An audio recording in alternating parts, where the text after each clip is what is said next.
Berting, pwede ka ba makausap? Dito muna kayo.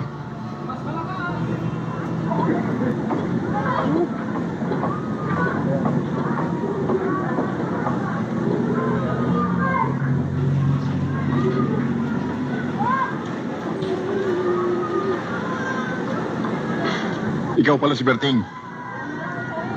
Siguro naman kahit hindi tayo nagkikita kilala mo na ako. Oo. Kilala kita, Mr. Yanis. Kung gano'n, hindi na ako magpapaligoy-ligoy pa.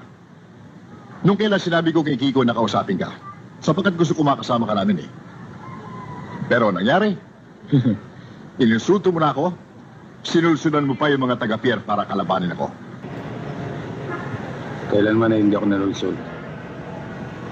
Kung may ginawa ko sa mga tao mo, dahil may ginawa rin sila sa akin, yan ay personal ko. Wala akong sinama sa mga kasama ko sa sarili kong problema. Aba,